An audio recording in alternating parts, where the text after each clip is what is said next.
I'd say yes. It is. There are advantages to taking a avalanche class at the University of Utah. The other students that you're in the class with are used to studying. They're used to reading the books. The class goes 4 weeks. Also, you're taking it for a grade, a letter grade. You have to get into the snow. You have to dig holes, do lots of tests. It's a history of the snowpack that matters. You learn that the snowpack isn't just a bowl of oatmeal sitting out there on the slope. And instead, snow is there in layers. It's much more like a cake, and some of the layers are really strong, and some are weak, and some are cold, and some are warm. And some of them bond well together, and some of them make great slippery slides, and some of them act like ball bearings, and the layers above them slide off. So the weak layers get collapsed by the weight of the skier, by the weight of the new snow, and that weak layer collapses, and then all the snow, the layers above it, slide down off the mountain, and that's how you get the big slab avalanches. Okay.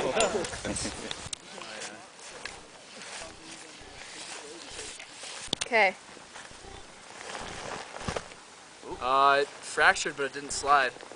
Right about the quarter mark. You can still go up in the mountains. You have to be careful. You have to learn how to measure slopes, which is one of our biggest priorities in the class.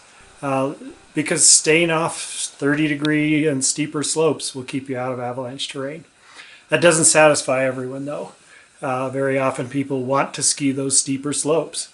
And so that's the hard part to learn. That's the part where you have to get into the snow. You have to hunt for buried surface ore. You have to search for the wind damage and the pillows and the wind slabs that crack and collapse, the weak layer that's down below them.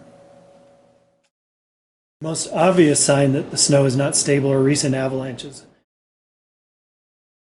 These tell you that the snow is not stable, but you must still go up to the crowns and find the failure, find the collapse layer, find out why it failed, and then look around and see if that's a problem everywhere else. Go dig more holes looking for those same problems. We use the field sessions to teach avalanche beacons how to do rescues. The first year just practicing when your partner buries a backpack with their beacon transmitting it. The first time you do it, it's pretty easy, pretty simple. But by the latter part of the class, we set up scenarios. We make it really hard. We make it really confusing. We make it so that it's the chaos that you're going to find if you come across somebody else's avalanche. Don't give up on me! Don't give up! How many people were in your group? Don't give up! Don't give up!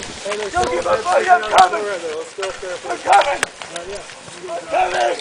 7. Everybody turn your beacons. You have a beacon. You have a beacon, buddy? Turn on the shirt. I'll be there, buddy! Hang on! Sorry. I don't know what's going on. Hang on! So how many buried? I think there's... Somebody help me! Please help me! Please help me! My best friend is buried! I want you buried! No! Time really matters. Over half of fully buried victims suffocate within 15 minutes. Does everybody have a beacon search? Do you secure beacon to search? Hey, there's you over here, man. Take this. All right, you guys, the slide path is from here to here. Let's spread out. Wait, okay, so one person, how about you take him and go right? Then, you take this little so you take her and move up this side of the hill towards the right. You take Macon and move up the center. Right, Macon. I don't even know how to do this. I do not know how to use this. 25% of deaths are due to slamming into trees or getting crushed by the moving snow.